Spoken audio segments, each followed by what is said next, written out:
माशरत का हो, national affairs हो, इंटरनेशनल अफेयर्स हो, किसी भी हवाले से कोई भी मसला हो, कोई ऐसा मसला, कोई ऐसा जुजिया मौजूद नहीं है दुनिया में जिसका हल हमारा इस्लाम हमें ना देता हो।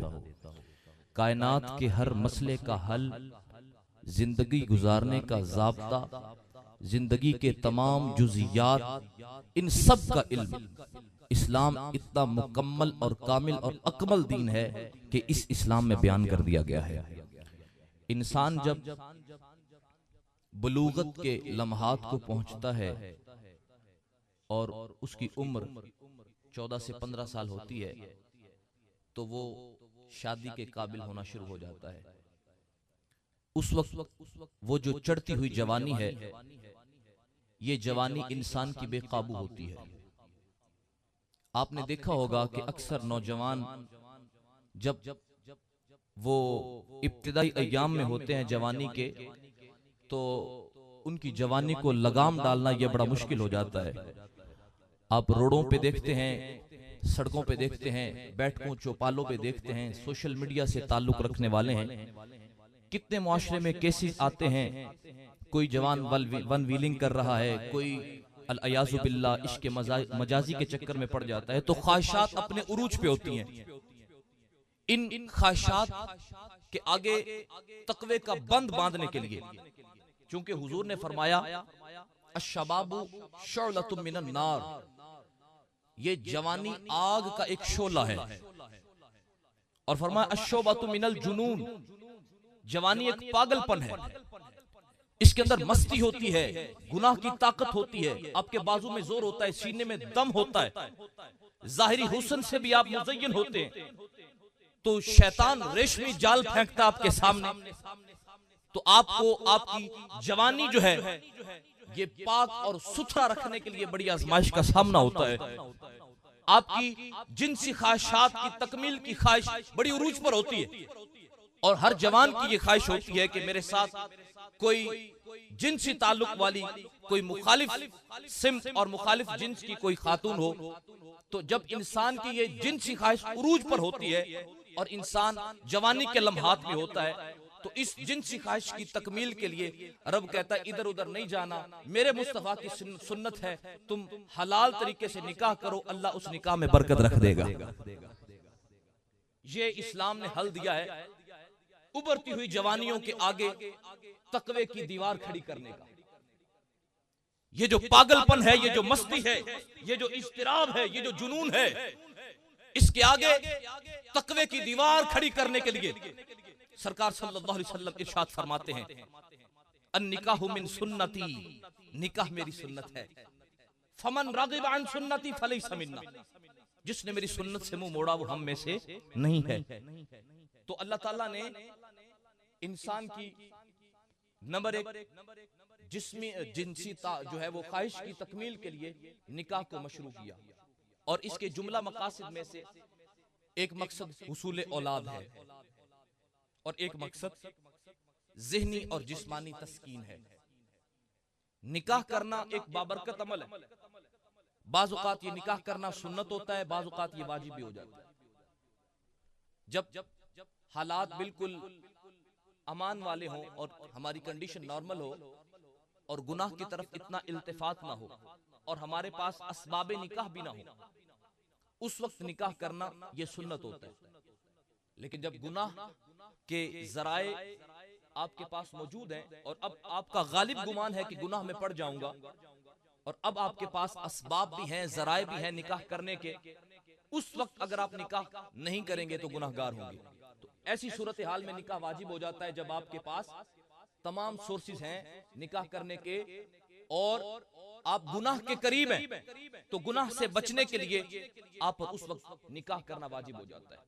तो ऐसी सूरत हाल में आप तमाम अहबाब मौजूद हैं, जवान भी मौजूद हैं, तो वालिदैन की बारगाह में ये मैं गुजारिश करूंगा कि बाज़ औक़ात हम इस ख्याल में निकाह लेट कर देते हैं कि हमारा बच्चा जो है अभी तक अपने पांव पर खड़ा नहीं हुआ, लेकिन हम बहुत बड़ी गलती कर रहे होते हैं कि पांव पर खड़ा करने के चक्कर में हम अपने बच्चे की जवानी की तहारत को नहीं देख रहे होते कि हमारा बच्चा कहीं आवारगी में तो नहीं पड़ गया, कहीं उसके इस किरदार पे उसकी जवानी जो है वो दागदार तो नहीं हो गई।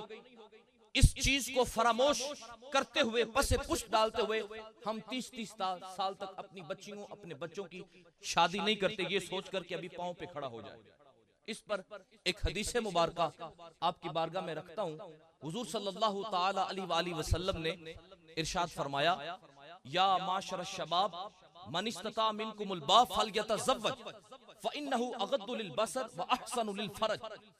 फरमाया, ऐ नौजवानों, तुम में से अगर कोई निकाह करने की ताकत रखता है तो उसे चाहिए कि वो निकाह कर ले, उसे चाहिए कि वो निकाह कर ले, जल्दी करे, देर ना करे, कहीं किरदार दागदार ना हो जाए, कहीं ये उभरती जवानी जिना की कालक से मायूब ना हो जाए। इसलिए सरकार ने फरमाया, मन इस्तता मिनकुमुल बाअ फलयतज़व्वज, जिसके पास ताकत है, हालात साजगार हैं और उसकी जो है फाइनेंशियली कंडीशन उसको ये परमिशन देती है कि वो निकाह कर ले, तो हुजूर ने उसके लिए फरमाया फलयतज़व्वज, उसे चाहिए कि वो निकाह कर ले। क्यों? फ़इन्नहु अगद्दु लिलबसर व अहसनु लिलफरज।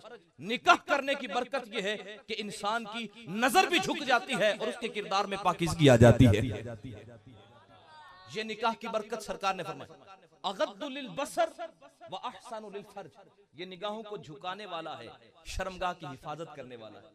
अच्छा, बाज़ औक़ात होता यह है कि उम्र तो हो चुकी है निकाह की, लेकिन हालात साथ नहीं दे रहे, हालात साजगार नहीं है और अभी लड़का जो है वो नानो नफका पर कादिर नहीं है, बीवी के हुकूक पूरे करने पर कादिर नहीं है और कोई इसकी कफालत भी नहीं कर रहा। बाज़ औक़ात तो ये होता है कि वालिदैन अपनी औलाद की कफालत करते हैं कि अगर तू नहीं भी कमाता तो हम तुझे देते रहेंगे, तू निकाह कर। तो बाज़ औक़ात ऐसा होता है सर पे वालिदैन का साया नहीं है या वालिदैन की हालात भी ऐसे साजगार नहीं है कि वो अपने बच्चे और बच्चे की बीवी का जो खर्चा उठा सकें। तो बाज़ औक़ात हालात साजगार नहीं होते, तो ऐसी सूरत हाल में जिसको अभी निकाह पर ताकत नहीं है, इसके बारे में भी हुजूर ने हमें हल दिया। फरमाया, व इल्लम यस्तति, अगर तुम में से कोई निकाह की ताकत नहीं रखता, फिलहाल उसके पास असबाब नहीं है, फ़अलैहि बिस्सौम, तो उसे चाहिए कि वो कसरत के साथ रोजे रखे। क्या करे? कसरत के साथ रोजे रखे। फ़इन्नहु लहु विजाउन, अगर रोजे रखेगा तो होगा क्या? हुजूर ने फरमाया, ये रोजा रखना उसके लिए गुनाह के आगे ढाल बन जाएगा। ये रोजा शहवत को तोड़ देगा। ये जो जुनून की कैफियत होती है दिमाग पे तारी, इस कैफियत को रोजा खत्म करेगा और इसका लाजमी नतीजा ये है कि इंसान के किरदार में तकवा आएगा, तहारत आएगी। इसलिए मैं गुजारिश करता हूं कि जिनकी औलादें निकाह के काबिल हैं और हालात साजगार हैं, तो उनको निकाह में देर नहीं करनी चाहिए। सुनो हुजूर का फरमान। हुजूर फरमाते हैं, आज हम कहते हैं कि बेटा पैरों पे खड़ा हो ले फिर शादी करेंगे, सरकार फरमाते हैं तुम शादी करो, हम खुद पैरों पे खड़ा कर देंगे। फरमाया, तुम निकाह करो, अल्लाह तुम्हारे रिस्क में बरकत अता फरमाएगा। तो निकाह करने से रिस्क में भी बरकत होती है। निकाह करना हुजूर की सुन्नत है और हुजूर ने फरमाया कि निकाह 4 वजूहात से किया जाता है। ली मालिहा, औरत के माल की वजह से निकाह किया जाता है। ली हस्बिहा, उसके हस्ब नस्ब की वजह से किया जाता है कि ये खानदान अच्छा है और आली मर्तबत खानदान के साथ जो है वो मेरी रकाबत का रिश्ता बन जाएगा और मैं इसका बाजू बन जाऊंगा। दूसरा फरमाया माल की वजह से कि औरत के पास धन दौलत है, दुनियावी मता है, ज़ाहिरी सरमाया है, तो ये शख्स औरत की माल की तलब में उससे निकाह करता है। तीसरा सबब हुजूर ने जो फरमाया कि निकाह किया जाता है ली जमालिहा, औरत के हुस्न व जमाल की वजह से, कि औरत ज़ाहिरी कशिश रखती है, उसके चेहरे के अंदर ताजगी है और उसका ज़ाहिरी जमाल आपको अपनी तरफ बुलाता है कि उससे निकाह किया जाए। तो ये असबाब है निकाह के। फरमाया, या कोई शख्स निकाह करता है माल की वजह से, कोई निकाह करता है हुस्न की वजह से, कोई निकाह करता है आली मर्तबत खानदान की वजह से, और फरमाया कोई बंदा निकाह करता है दीन की वजह से। फरमाया जो दीन की वजह से निकाह करेगा दुनिया में भी कामयाब हो जाएगा, आखिरत में भी कामयाब हो जाएगा। दीन की वजह से इसलिए मैं आप तमाम नौजवानों से गुजारिश करूंगा, आप तशरीफ रखें, कोई बात, तशरीफ रखें। सिर्फ मैं एक छोटा सा पैगाम है, ये सुन लें, मेरे ये बड़ी दौलत है। अगर ये जो है वो मेरी जुबान से निकलने वाले कलिमात किसी के दिल में घर कर गए तो ये सबसे बड़ा सरमाया है। असर करे ना करे सुन तो ले मेरी फरियाद, नहीं है दाद का तालिब ये बंदा है आजाद। तो इसकी जरूरत नहीं है, बस आप तवज्जो के साथ समात करें। अल्लाह तबारक व तआला हम सब का हामी नासिर हो। अल्लाह आपकी मोहब्बतें कबूल फरमाए, आप सब के रिस्क में बरकतें अता फरमाए। तो हुजूर ने फरमाया कि निकाह किया जाता है 4 वजूहात से। कोई माल की वजह से करता है, कोई आली नसब रिश्ते की वजह से करता है, कोई औरत की खूबसूरती की वजह से निकाह करता है, और फरमाया कोई उसके दीन की वजह से करता है।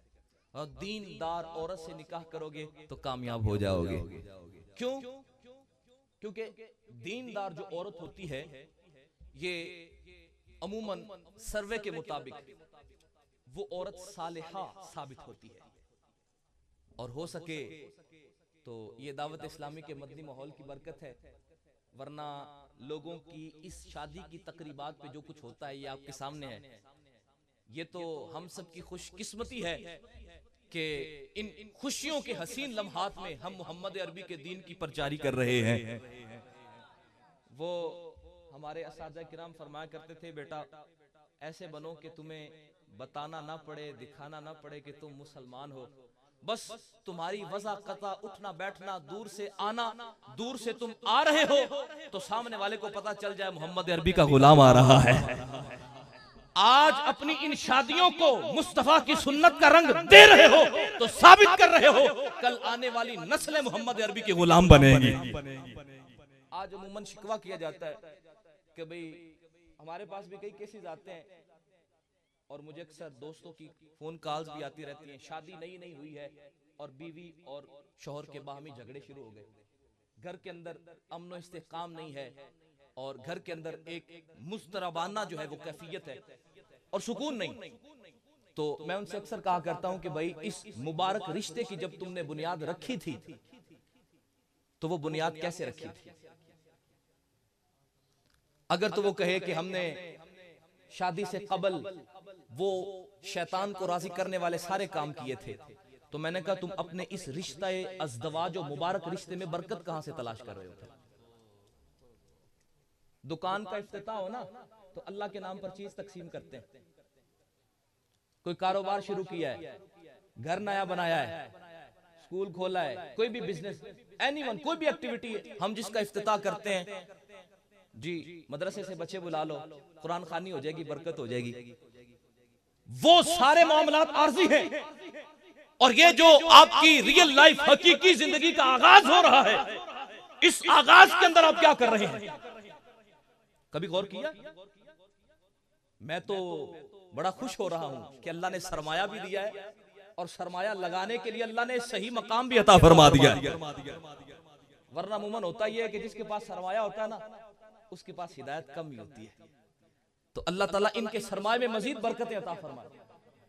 हम शादी ब्याह के मौका पर चाचे को भी राजी कर लेते हैं, यार वो नाराज है उसको भी बुला लो, रौनक हो जाए। अच्छा नहीं लगता बंदा चाचा नाराज हो, चाची को भी बुला लिया, राजी कर लिया, पंचायत लेके गए उसके घर में, चाचा जी आ जाओ, मामे को भी राजी कर लिया, मामा जी आ जाओ, फुफा नाराज था उसको भी राजी कर लिया, दोस्त कोई नाराज था उसको भी मना लिया, पूरी दुनिया को राजी करके शादी पे ले आया और सबको राजी कर लिया, लेकिन आके अपने रब को नाराज कर लिया और ढोल ढमक्के के साथ सबको झूमर और भंगड़ा डलवा रहा है। मियां तो इन सबको नाराज कर लेता, अपने रब को राजी करता, दुनिया में भी कामयाब था, आखिरत में भी कामयाब था।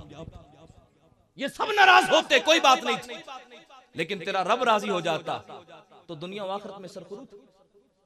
इसलिए अपने इस मुबारक रिश्ते की इब्तिदा हुजूर के जिक्र से करें, हुजूर की सुन्नत के प्रचार से करें।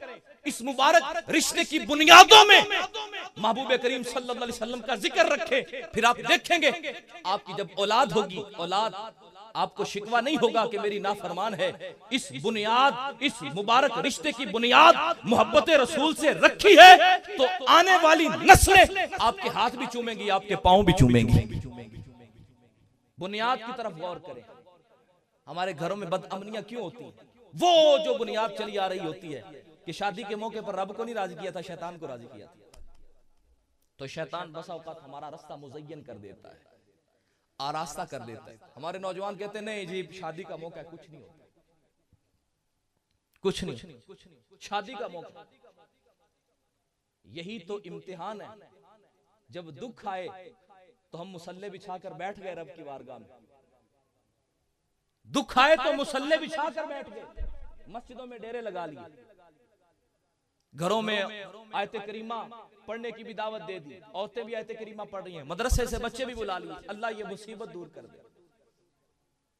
देखो ये अंदाज मुसलमानों का अंदाज नहीं है, ये उन मुनाफिकीन का अंदाज है जिनका जिक्र रब ने कुरान में बयान किया कि जब उनको कोई भलाई नसीब होती है तो वो कहते हैं कि दीन इस्लामी हक है, और जब कोई बुराई नसीब होती है तो वो कहते हैं हम इस्लाम में आकर फंस गए। हमारा मिजाज उसके बरक्स हो चुका है। जब हम पर कोई मुसीबत आती है तब हम रब को याद करते हैं, लेकिन खुशियों में रब को भूल जाते हैं। ये मोमिनीन का शेवा नहीं है। ईमान वाला वो होता है गम आए तब भी सब्र करे, और जब खुशी मिले तब भी शुक्र अदा करे, या अल्लाह तेरी ही अता करदा नेमत है। इसलिए अगर किसी का इरादा है भी कि आज महफिल कर लेंगे और कल कुछ और, तो मैं खुदारा इस महफिल की बरकत जाया ना होने देना, ये हाथ बांध के गुजारिश कर रहा हूं। इस महफिल, इस मुबारक लम्हात को याद रखना।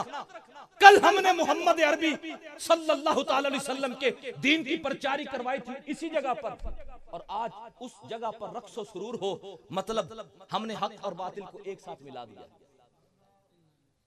नियत कर ले अभी से, अगर किसी को शैतान वसवसा दिला रहा है तो वो नियत कर ले कि हम इंशाअल्लाह शैतान के इस जाल को और इस चुंगल को कामयाब नहीं होने देंगे। आज भी सरकार का जिक्र किया है, कल भी सरकार का जिक्र ही होगा इंशाअल्लाह। सारी रसूमात इस्लाम के मुताबिक, सारी शादी इस्लाम के मुताबिक, और फिर हम तो दावत इस्लामी वाले हैं। लोग तो कहते हैं किसी ने सुन्नत सीखनी है तो दावत इस्लामी के माहौल में आ जाए, और ये दावत इस्लामी हजरत अत्तार का दामन रब ने हमें दिया है कि नौजवानों के चेहरे पे दाढ़ी है, सर पे इमामा है, किरदार सीरत सुथरे हैं, पाकीज़ा है, मुताहिर है। इस दावत इस्लामी के मदनी माहौल को रब की नेमत जानते हुए शुक्र अदा करें कि अल्लाह ने हम सबको ये खुशियां भी अता फरमाई हैं, और साथ इन खुशियों को सेलिब्रेट करने के लिए दीन का माहौल भी अता फरमा दिया है।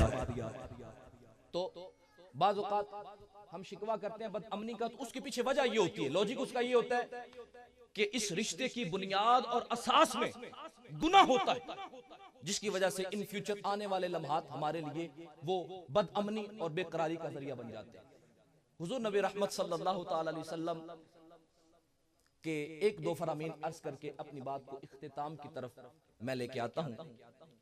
शादी के मकासद में से एक मकसद हुसूल औलाद है, औलाद हासिल करना। हुजूर ने फरमाया फनकिहू अल-वुदूदा अल-वुलूदा, टूट कर मोहब्बत करने वाली और कसरत से बच्चे पैदा करने वाली औरतों से निकाह करो। आज ये कॉन्सेप्ट इस्लाम का कॉन्सेप्ट नहीं है कि बच्चे दो ही अच्छे, बच्चे दो ही अच्छे, ये इस्लामी कॉन्सेप्ट नहीं है। सरकार सल्लल्लाहु ताला अलैहि वसल्लम, हाँ इसमें एक मसला ये जरूर है कि अगर कोई अपनी मर्जी से वैसे चाहता है बाहमी मुफाहमत के साथ कि चलो ठीक है अब 2 बच्चे या 4 बच्चे हो गए हैं तो ठीक है, इसमें कोई हर्ज नहीं। लेकिन अगर फकर और मुहताजी और गुर्बत और इफलास के खौफ से अगर किसी ने कहा कि मैं बच्चा पैदा नहीं करूंगा, अगर हो गया तो मैं इसको खिलाऊंगा कहां से, ये अकीदा खतरनाक है। और इस वजह से अगर बच्चा पैदा नहीं किया तब आप गुनाहगार हैं। लेकिन वैसे ही एक नॉर्मली कंडीशन में आपने कहा चलें ठीक है कोई बात नहीं, तो फिर कोई इसमें हर्ज नहीं है, ठीक है जी। तो हुजूर ने फरमाया कि कसरत से बच्चे पैदा करने वालियों और टूटकर मोहब्बत करने वालियों से निकाह करो। और इसकी वजह हुजूर ने यह बताई ताकि कयामत के दिन मैं कसरत उम्मत की वजह से बाकी नबियों पर फख्र करूं। कसरत उम्मत की वजह से सरकार फरमाते मैं बाकी नबियों पर फख्र करूंगा। और इसकी वजह सरकार ने ये इरशाद फरमाई फिल जन्नती मिअतुम व इशरीना सफ़ा, जन्नत के अंदर 120 सफ़े होंगी जन्नतियों की। कितनी जी? जन्नत के अंदर जन्नतियों की 120 सफ़े होंगी और हुजूर ने फरमाया उन 120 सफ़ों में से 80 सफ़े सिर्फ उम्मत मुहम्मदिया की होगी। कितनी सफ़े? 80 सफ़े, यानी 2/3 हिस्सा जन्नत का ये उम्मत मुहम्मदिया से भरा हुआ होगा। और कब भरेगा? जब हम इस हदीस पर अमल करें। फन की हुल वुलूदा अल वुदूदा, बच्चे पैदा करने वाली, मोहब्बत करने वाली औरतों से निकाह करें। और हुजूर ने फरमाया कि 3 चीजें इंसान की खुशबख्ती से हैं। अच्छा घर, अच्छी सवारी और ज़ौजतुन सालिहा, नेक बीवी। जिस शख्स को ये 3 चीजें मुयस्सर आई, अच्छा घर, अच्छी सवारी और सालिहा बीवी, जिस बंदे को ये 3 चीजें मुयस्सर आई, हुजूर ने फरमाया ये खुशकिस्मती से है। और फरमाया अद्दुनिया मताउन, ये दुनिया मता है और इस दुनिया का बेहतरीन मता वो अच्छी बीवी है। अच्छा, अच्छी बीवी किसको कहा गया है? अच्छी बीवी की डेफिनेशन हुजूर ने इन अल्फाज से बयान की कि इमरातुन सालिहा, वो अच्छी औरत होती है कि जब मर्द घर आकर उसके चेहरे की तरफ देखे तो चेहरे की तरफ देख के खुश हो जाए। ये होती है अच्छी बीवी। शौहर जब थका हारा आए और पसमानदा इलाकों से होकर मेहनत मजदूरी करके आए, घर की दहलीज में कदम रखे और सामने बीवी के माथे पर जब शिकन देखे और बल देखे और उसका बिगड़ा हुआ मुंह देखे तो उसकी थकावट मजीद बढ़ जाती। यकीन माने उस वक्त वो घर की दहलीज नहीं होती बल्कि पुल सिरात होता है बंदे के लिए। एक मैं बाहर से थका आया हूं, ऊपर से बीवी का ये रवैया, ऐसा रूढ़ रवैया, तो ये अच्छी बीवी नहीं है। अच्छी बीवी कौन सी है? हुजूर ने फरमाया जब बंदा उसको देखे सारी थकावट उतर जाए, वो है अच्छी बीवी। जो हालात के नशेबो फराज के साथ, जमाने के उतार चढ़ाव के साथ अपने शोहर से कंप्रोमाइज करे, बाहमी मुफाहमत करे, समझौता करे और कहे कि तू जहां भी रखेगा मैं राजी हूं, और हर जिहत से उसका साथ दे और शोहर जो है जब उसकी तरफ देखे तो खुश हो जाए, इसको इमरातुन सालिहा कहा गया कि ये अच्छी औरत है।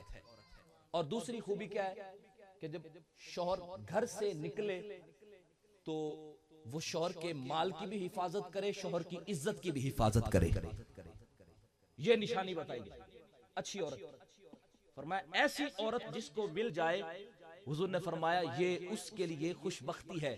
और हजरत अली का फरमान है कि जिस बंदे को घर के करीब रिज्क मिल जाए और उसको रहने के लिए अच्छा घर मिल जाए और जिंदगी गुजारने के लिए अच्छी बीवी मिल जाए, कयामत में तो जन्नत मिलेगी। अल्लाह ने दुनिया में उसको जन्नत अता फरमा दी है। ये दुनिया में उसके लिए जन्नत।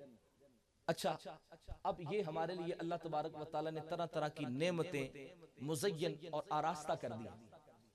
इन नेमतों से कमा हक़ हो हम लुत्फ़ अंदोज उसी वक्त हो सकते हैं जब हमारा मिजाज और हमारा जिंदगी का उतार चढ़ाव, वज़ाक़ता, उठना बैठना, मुआशरत, मईशत, हर एतबार से हम इस्लाम के अंदर आ जाए, फिर हम हकीकी जो है अज़दवाजी जिंदगी का मजा ले सकते हैं। बसूरत दीगर बदउनवानी है, इज़्तिराब, बदसलूकी है, घर के अंदर बेरहरवी है, माँ बाप लड़ते हैं तो औलाद मुतासिर होती है। नतीजा ये निकलता है जब औलाद माँ बाप को लड़ता देखती है तो औलाद बदतमीज हो जाती है, तरबियत नहीं हो पाती। इसलिए हुजूर नबी रहमत सल्लल्लाहु अलैहि वसल्लम ने इरशाद फरमाया कि निकाह करने से पहले देख लो कि वो औरत दीनदार है कि नहीं है। एक अबुल अस्वद अद-दौइली शायर गुजरा, अरब का बहुत बड़ा शायर था। तो एक दिन बैठा हुआ था, उसके सामने बच्चे भी बैठे हुए थे, तो उसने अपनी औलाद से कहा कि मैंने तुम पर बड़ा एहसान किया है, तुम्हारी विलादत के बाद भी और तुम्हारी विलादत से पहले भी।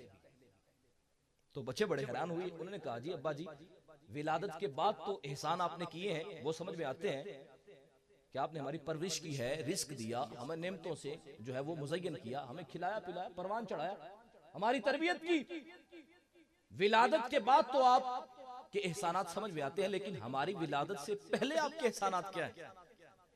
तो अबुल अस्वद अद-दौइली ने कहा अपने बच्चों से कि मैं शायर मिजाज शख्स था, और शायर जो होते हैं ना, ये तभी तौर पर हुस्न पसंद होते हैं, तभी तौर पर हुस्न का नक्शा खींचते हैं, गजलें लिखते हैं, हुस्न को डिफाइन करते हैं, और शायर की नजर जो है वो हुस्न देखने में बड़ी बहादुर होती है। उसने कहा मैं था शायर, मैं चाहता तो किसी खूबसूरत लड़की से शादी कर सकता था, लेकिन मैंने अपने लिए किसी खूबसूरत लड़की को नहीं चुना, बल्कि तुम्हारे लिए एक अच्छी मां को चुना है।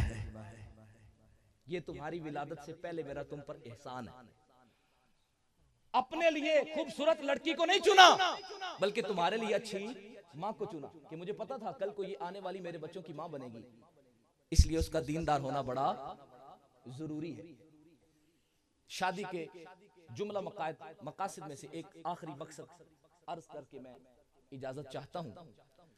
शादी का एक मकसद है अपनी इस्मत को महफूज रखना,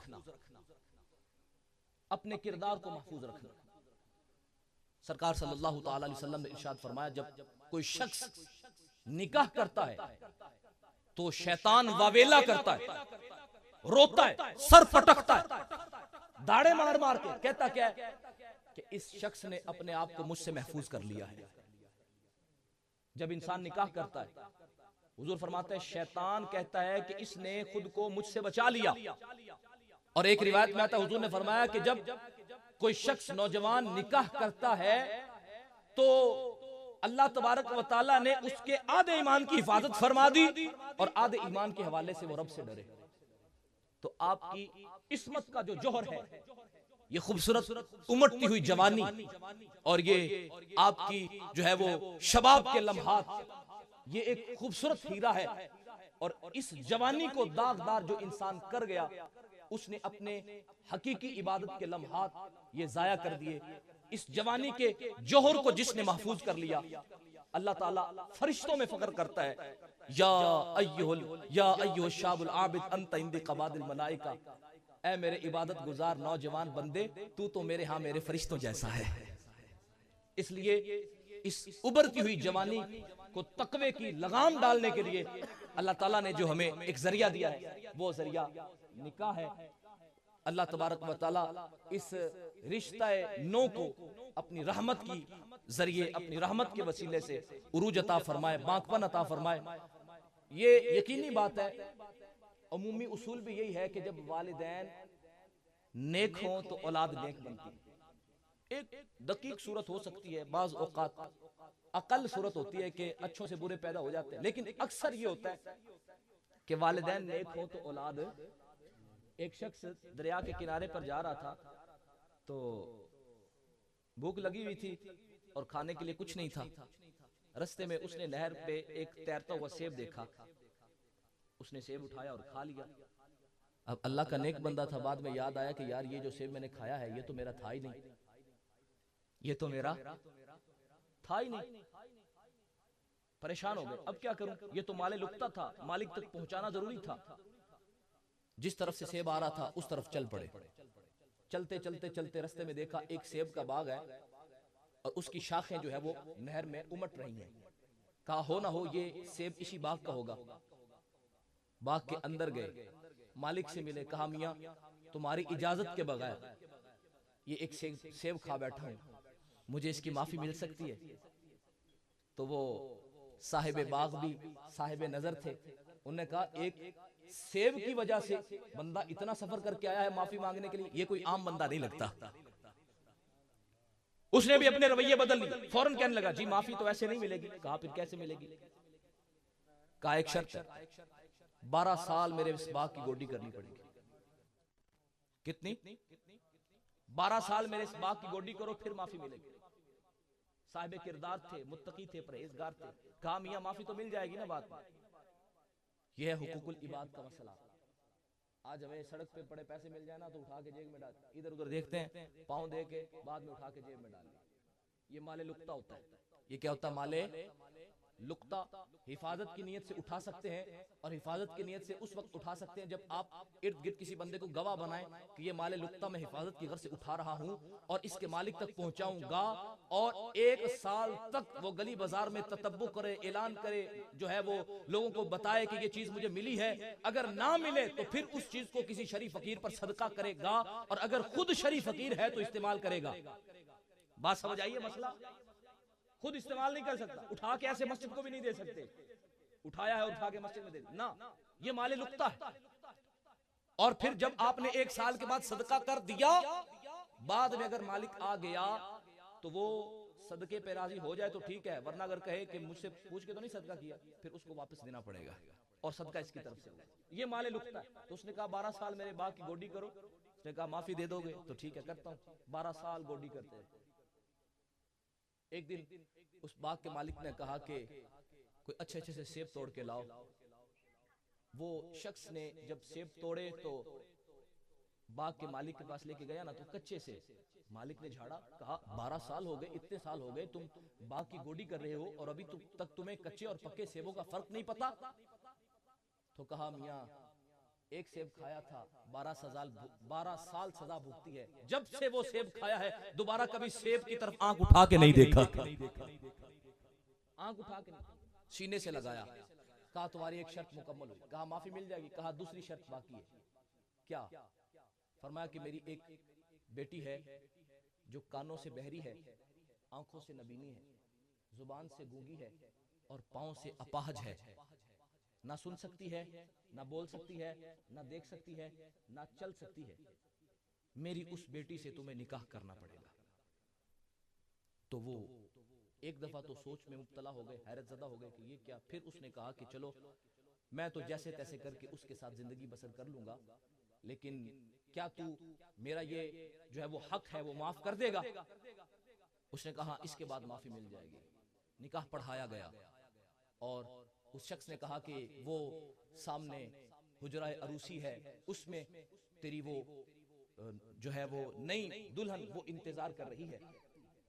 जब वो शख्स कमरे की दहलीज से आगे गुजरे तो सामने देखते हैं एक खूबसूरत दोशीजा लड़की सामने बैठ के उनका इंतजार कर रही है। अब कहा तो ये था कि वो गूंगी है, अंधी है, बहरी है, अपाहज है। तो अब इनको जब कमरे में गए तो मामला बरअक्स नजर आया कि लड़की तो कितनी खूबसूरत है और बातें भी करती है और चल भी सकती है, सब कुछ मामला ठीक। दौड़कर वापस जल्दी से कमरे से आए कि शायद मैं गलती से किसी और कमरे में आ गया हूं, और रास्ते में चौखट पर सर लगा और बाहर निकले ना तो कहा मियां एक गलती की सजा 12 साल भुगती है, दोबारा फिर गलती करवाने लगे हो। तुमने तो कहा था कि वो कानों से सुन नहीं सकती, आंखों से देख नहीं सकती, बोल नहीं सकती, चल नहीं सकती। कहा मियां यही तुम्हारी बीवी है। मैंने जो कहा था कि आंखों से देख नहीं सकती, वो इसलिए कहा था कि आज तक मेरी इस बेटी ने अपनी आंख से किसी नामहरम को नहीं देखा है, किसी नामहरम को नहीं देखा। कहा कानों से बहरी है, इसलिए कहा था कि आज तक मेरी इस बेटी ने किसी नामहरम की आवाज नहीं सुनी। जुबान से गूंगी, इसलिए कहा मेरी बेटी ने अपनी इस जुबान से किसी नामहरम से कलाम नहीं किया। कहा पांव से अपाहज है, चल नहीं सकती, वो इसलिए कहा था कि आज तक मेरी इस बेटी ने घर की दहलीज से बाहर कदम नहीं रखा। इतनी सुथरे किरदार वाली बेटी, इतने सुथरे किरदार वाला मर्द, जब इन दोनों का निकाह हुआ, अल्लाह ने जब इनको औलाद दी, जमाना उस बेटे को शेख अब्दुल कादिर जिलानी कहता है। जब वालिदैन इतने किरदार हो तो बेटे शेख अब्दुल कादिर जिलानी ही पैदा होते हैं। जमाना शेख अब्दुल कादिर जिलानी के वालिदैन की किरदार का गवाह है। वालिदैन किरदार के धनी हैं, गुफ्तार के धनी हैं। जब वालिदैन का किरदार सुथरा होता है तो बेटे भी गौसे आजम के गुलाम ही पैदा होंगे। कभी एक वक्त हुआ करता था, वालिदा उठते बैठते बच्चों को लोरियां देते, दुरूद पाक के नगमे पढ़ा करती थी, सल्ले अला मोहम्मद की लोरियां दिया करती थी, किचन में खाना बनाते तिलावत कुरान किया करती थी। लेकिन हम लुट गए हैं, हम लुट गए हैं, वो जमाना चला गया। आज हमारे घर में टीवी, इंटरनेट, सोशल मीडिया, बच्चे बच्चे के हाथ में मोबाइल फोन, ये ऐसा तूफान बदतमीजी है कि इसने हमारी नस्लों को उजाड़ के रख दिया। उजड़ गई हमारी नस्ल। वो माँ जो कभी मोहम्मद अरबी के नाम से लोरियां देती थी, आज उसने खुद जो है वो फेसबुक खोली हुई है और बच्चे के हाथ में टैब दिया हुआ है। बच्चा रोए तो हाथों पे उठा के कभी माँ मुस्तफा जान रहमत पे लाखों सलाम पढ़ के चुप करवाया करती थी। आज बच्चा रोता है तो माँ उसके हाथ में फोन पकड़ा देती है। तो मैं कहता हूं जिस बच्चे ने मोबाइल पकड़ के तरबियत ली होगी वो कोई टिकटॉकर, सिंगर, कोई डांसर तो बनेगा, मोहम्मद अरबी का गुलाम नहीं बनेगा। और जिस माँ ने अपनी औलाद को लोरियां मोहम्मद मुस्तफा पर दुरूद पढ़ के दी है, जब ये बच्चा जवान होगा माँ बाप के हाथ भी चूमेगा, इस्लाम का खिदमतदार भी बनेगा इंशाअल्लाह। इसलिए इस नहूसत को अपने घरों से निकालें। घर में चलाना है तो मदनी चैनल चलाएं, दावत इस्लामी का मदनी माहौल दें अपने बच्चों को, मदरसतुल मदीना में दाखिल करें, जामिअतुल मदीना में दाखिल करें, आपकी जिंदगी में बहारें आ जाएंगी, शिकवे दूर हो जाएंगे। हमारी औलाद नाफरमान है, दावत इस्लामी के हफ्तावार इज्तिमा में शिरकत करें, मदनी काफिलों में आए,